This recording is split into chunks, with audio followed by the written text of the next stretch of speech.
Pay close attention. The news you are about to see is fulfilling Bible prophecy.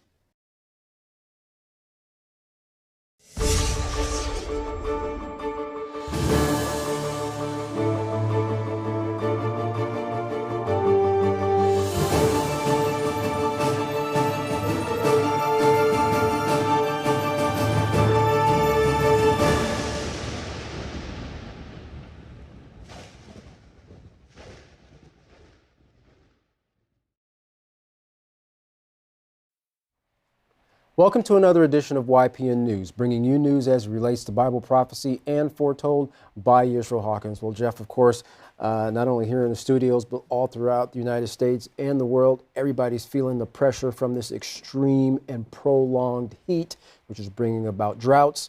Of course, a lot of people are suffering from prolonged rain, while everybody else is suffering from a lot of heat. We're also going to talk a little bit this broadcast about fears of recession taking place and nuclear war on the horizon. A lot of saber rattling between world leaders about the threat of nuclear war and what that could mean for the rest of us. But first, we're going to start off in Abilene, Texas, where a southeast community is dealing with a fishy situation as hundreds of dead fish have been washing up along the shores of Lido Lake. Now, the steady 100-degree temperatures have caused the lake to drop in water level and temperatures to rise to unbearable temperatures for the aquatic life there. With a maximum depth of only 12 feet, coupled with the dropping water levels, anything and everything eventually washes up along the shores, leaving homeowners with the task of cleaning up hundreds of dead and rotting fish, one filled trash bag at a time. Wow. Well, over half of the states in the U.S. are experiencing, or at least have the feeling of, temperatures at or above 100 degrees. In New York City, outreach workers there handed out water and sunscreen to those experiencing homelessness. Dr. Joanna Freed said in an interview with CBS Evening News, quote, "During a heat emergency, our clients are especially vulnerable to negative effects from the weather," end quote. Well, even summer camps have had to decrease the amount of time spent outside, making it a challenge when the basis of summer camp activities are spent outdoors. Now, more than 120 million Americans are under excessive heat warnings or advisories, and 43 million live in areas where temperatures reached 100 degrees or above. Baltimore is under a code red alert as warnings go out to residents of potential threats to their life or health because of extreme temperatures. Europe is also feeling the heat as well, as countries such as Spain and Slovenia are battling both heat and wildfires. In Italy, particularly Rome, water restrictions are in place as water levels drop to dangerously low levels in one of Rome's biggest water reserve, Lake Bracciano, which is currently 4 feet low. In New York, like many other states, temperatures are forecasted at 90 degrees or above, making it the longest heat wave New York, along with other states, have seen in at least a decade. Well, moving a little south of the border to northern Mexico to the city of Monterey. Now, the city's water reservoirs almost completely dried up, and residents worry that the economy there will follow. Now, boats sit atop dry land where they used to float over many feet of water near La Boca Dam, as the region there has seen little to no rain in months due to La Nina weather system. Climate scientists say that the La Nina system has been exacerbated by climate change, which has led to the worst drought in the last 30 years. Well, those rains that were supposed to begin in May for the region still haven't arrived. And despite the drought, beverage bottling companies have continued extracting volumes of water, making the situation even worse for others who depend on that water for their daily needs. Right, a lot of those manufacturing companies, they use a lot of water, and that's not helping the situation because they continue to use it while, people are suffering and not being able just to get the water needs they need for the basic necessities. That's right. Well, Monterey, a city of 5 million people, where many citizens now rely on water from public water tanks, as there's no water supply or source of water. Now, many residents have to haul water back to their residence for cooking, cleaning, and using the toilet, while they buy drinking water from the supermarket because the taps have run dry.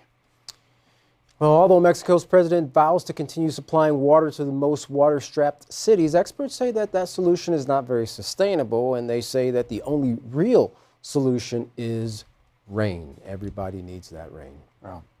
Well, there are some parts of the United States that are getting too much rain, believe it or not, while most of the country is suffering from this excessive heat and drought conditions. We're going to talk about, as we go to our field correspondent, Larry McGee, who's been covering the flooding in Kentucky, which there is a terrible situation. It'd be nice if some of that rain would come down south and to the parts where they haven't had much rain at all this year. Right. But first, he's going to talk about some of the problems that we continue to see with our economy. Larry, what do you have for us? If the unstable environment wasn't enough, the instability within the economy is making a bad situation worse. The president is striving to calm fears of a recession among Americans, while his political opponents are announcing that the present state of the economy is exactly what Americans fear. President Biden says the country is showing signs of economic progress, but the perspective of analysts is that whether the country is technically in a recession or not, prices remain high and it's hurting everyone, particularly those who are striving to make do on a low income. In an effort to remedy the situation, the House has passed a stalled $430 million budget plan that is purported to lower health care and drug costs while also promoting alternative energy. Some of the country's leading Republicans say, however, that the plan will only feed the flames of inflation. It is floods instead of flames that are wreaking havoc in Kentucky. The state is breaking records with its floods and breaking hearts with its tragedies, with 16 people reported dead due to the environmental disasters so far. Towns in the state have been inundated with water, and residents report losing everything they have worked their entire lives to build in the historic floods. The waters were so high in certain cases that rescuers were unable to reach those trapped inside. The rescue efforts are reported to be continuing around the clock as the governor took to the airwaves to inform residents that more water was coming and to urge citizens to develop a preparedness plan so that they won't be caught off guard and suffer the consequences of unpreparedness the second time. In neighboring Virginia and Missouri, the record-breaking deluge brought great disaster as well, prompting a response from the White House and joint declarations of emergencies by Kentucky and Virginia. For YPN News, I'm Larry McGee. Katan Jeff, back to you. Yeah, well, we're definitely seeing that strain on the economy. For sure, the people in Kentucky are going to have to, not only deal with the cleanup from all this flooding, but they're going to have to deal with the economic impact with that as well. Amazing, Katan, that you can have so much rain in one area, and so little everywhere else. Yeah, just a few, not even a few hundred miles away, temperatures are 100 and above, and no rain at all. Right. Extreme drought. It's absolutely amazing. Well, the spread of monkeypox virus does not seem to be slowing down. The latest announcement from the World Health Organization hopes to spark the international community, medical community, to work on a vaccine to lessen the symptoms. Take a look at this next video on that.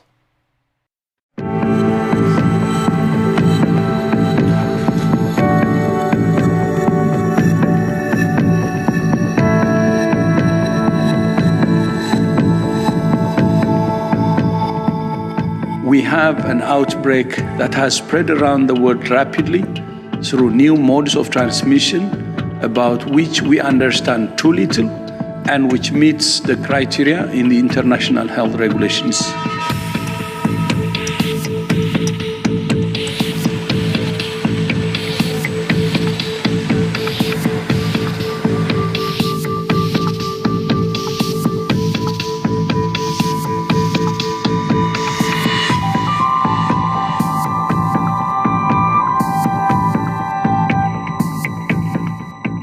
Was excruciating at times. I had intense flu-like symptoms, so fever, chills, sore throat, cough, sweating through my sheets at night, and then the telltale skin lesions, which I had from the get-go, but more of them appeared throughout the infection. And towards the end, I counted more than 25 all over my body, and they just appeared everywhere. At worst on more sensitive skin and more sensitive areas.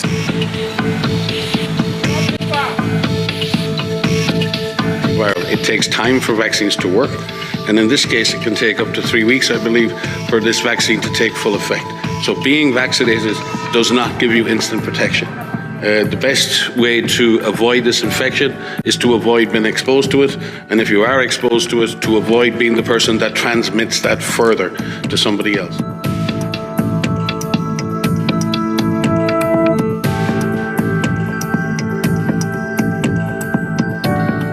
Right! Healthcare is a right! Health!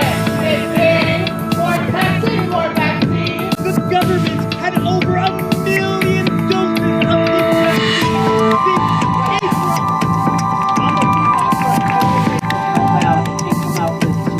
No one has come out and said we are not giving this vaccine because we don't think that the pain that gay and bi men are suffering warrants a response from us. No one has said that, but their actions say that. It is.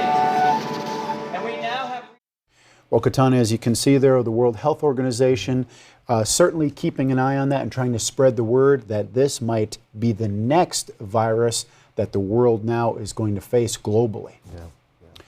Well, we're entering a dangerous new age of proliferation. Now, that was a quote from Sir Stephen Lovegrove that he told the Center for Strategic and International Studies think tank in Washington, D.C. Now, Lovegrove believes that communication channels between the West and its rivals have collapsed, which could lead to an all-out nuclear war. Well, and a clear example of what occurs when there is a breakdown of communication is Russia's invasion of Ukraine. He believes their lack of diplomacy to prevent the invasion from taking place. He is also warning as countries develop more advanced weapons competing in both outer space and cyberspace. So, what is the solution? Well, Britain's top security advisor says better communication, specifically between the West, Russia, and China. Well, Mr. Lovegrove made this public statement, quote, "During the Cold War, we benefited from a series of negotiations and dialogues that improved our understanding of Soviet doctrine and capabilities and vice versa. Now, this gave both of us a higher level of confidence that we would not miscalculate our way into nuclear war," end quote. Yeah. We continue today. We do not have the same foundation with others who may have threatened us in the future, and particularly with China. Here, the UK has strongly, of course, supports Biden's proposed talks with China as an important step. Trust and transparency built through dialogue should also mean that we can be more active in calling out non-compliance and misbehavior when we see it. Well, the Taiwanese people are watching the interactions between China and the U.S. very closely.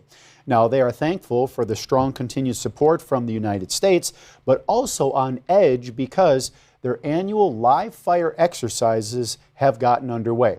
Now, the multi-day drills by land, sea, and air are in preparation to defend against a Chinese invasion. Now, air raid drills are part of the planned exercises, which involve the Taiwanese citizens themselves. Now, there are also there's actually only 80 miles separating Taiwan from mainland China. And of course, that waterway is one of the major trade routes of the world. So a lot of ships going back and forth there all the time. Right. And we've brought forth many reports on China being extremely defensive of that South China Sea and those waterways, expressing their disapproval to the United States, even bringing their ships or having sorties in that area with their aircraft over there. In fact, in one occasion, telling them to leave this particular airspace. Well, Xi Jinping's government maintains the island of Taiwan belongs to China and has increased both its rhetoric as well as its military pressure over the recent months. Everyone has also been watching China's reaction to Russia's invasion of Ukraine, thinking it will prompt China to move forward with its own aggression while the world is focused on the Eastern European country. Both locals and the government of Taiwan have expressed their gratitude for continued U.S. support amid the looming threat just across the tiny strait. Well, President Joe Biden and China's President Xi Jinping spoke by phone to discuss their positions on Taiwan. Now, a very contentious topic for the two superpowers. The call lasted for more than 2 hours, during which President Biden confirmed the United States policy on Taiwan has not changed. But President Xi warned the U.S. president, saying, "Those who play with fire will perish by it." Well, China's irritation is due to a possible visit from Nancy Pelosi. There hasn't been a visit to the island from a Speaker of the House since 1997. That's 25 years ago. And with the residents there of Taipa are not convinced, though, that she will actually make the trip. White House Press Secretary Karine Jean-Pierre said the president's stance is that, quote, the United States policy has not changed and that the United States strongly opposes unilateral efforts to change the status quo or undermine peace and stability across the Taiwan Strait, end quote. However, as we have mentioned in the past, Beijing considers Taiwan as one of its provinces, and for Taipa to have its own official relations with other countries, especially the U.S., is not acceptable.